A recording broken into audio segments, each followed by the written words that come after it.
young people again are back. But now they are saying there should be term limits. Could this be an indication that perhaps they are losing the confidence they had then in you, sir? It is not the same people. The same NRM group, we've seen some young people, the young thugs in the NRM, sir.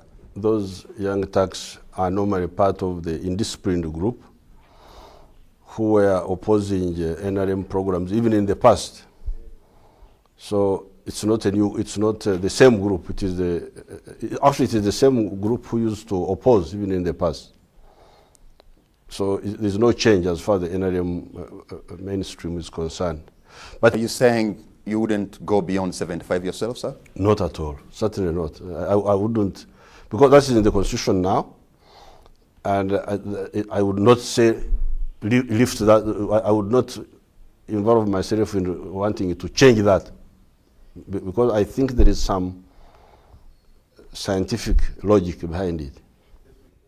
We have seen religious leaders who have come, telling you and telling Ugandans that the president has done a good job. Really, should at the end of 2006 step down.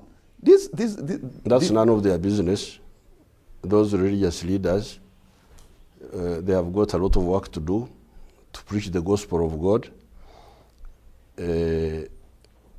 And from what is happening, I don't think they are doing the work very well, because we have got all these young people who are taking drugs, engaged in prostitution, even the corruption they talk about. It starts from the homes, it starts from the families. So the religious leaders could spend a bit more time preaching the gospel. Having listened to you as a young man then in primary, come and you say correctly that the problem of Africa is leaders staying in power for so long. And 25 years down the road, Mr. President, you're still on. Do you sometimes regret having made that statement and yet you're still on? Not at all. What I said, staying in power without mandate of the people. Because remember, the people of Uganda have not expired. Have you heard that there is a population called Ugandans? They are there. They are the owners of this country. They have the power, according to our constitution, every 5 years to change whoever they want to change. So why do you want to usurp their role? Why do you want to usurp their role? So what I was saying that time was leaders who stay in power without mandate of the people. That's what I was saying. We have a Speaker of Parliament, Rebecca Kadaga, who just a few days ago said she is under immense pressure from the NRM leaders to deny the opposition active debate in the Parliament. What's your comment on that? Well, I don't know what my... To freely debate. Certainly I'm not the one putting pressure on her. And I will find out from her who are these who are putting pressure on her to violate the Constitution and stop people expressing their views in Parliament. I will find out from her. First of all, I don't know whether what she said is true, because your newspaper, The Monitor, is famous for telling lies. But if that's what she said, then I would ask her who are these who are putting pressure on her not to observe the Constitution, because the Constitution says give everybody a chance in the Parliament on a balanced way. Because I have seen controversy. I've seen the popularity of the president come down after every 5 years.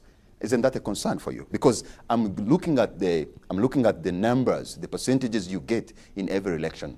So I'm thinking, why is that? Because if you have delivered this, you have delivered the other, then it should be going upwards, not downwards, Mr. President. But I thought we got 70% last time, 68%. Yes, but that was not 96. It is a different story. 2001 is a different story. 2006, no, a different story. 96, it was 75%. Yes, it was.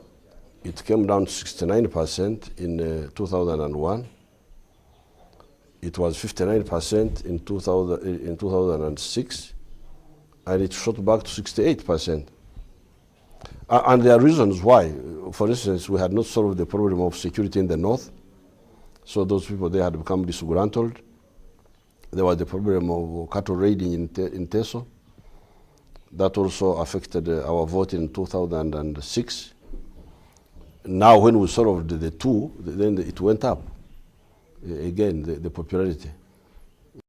There was a lot of criticism on your government for taking out $750 million to buy fighter jets out of that oil money. And I thought that was an error of judgment on your side. That was not from the oil money, that was from our money, the money from the whole process of buying fighter jets, they thought that was an error of judgment. Oh, we need security. You need security. That's why you are here telling all lies you want to tell. Security. Then you go and sleep in your bed at night. The following morning you wake up. We need to protect our country. And we had to buy that equipment. It was brand new equipment. It is very good. It will last many years. It was a very good investment. Tribes. It is the ideology of NRM that I want people to remember us by.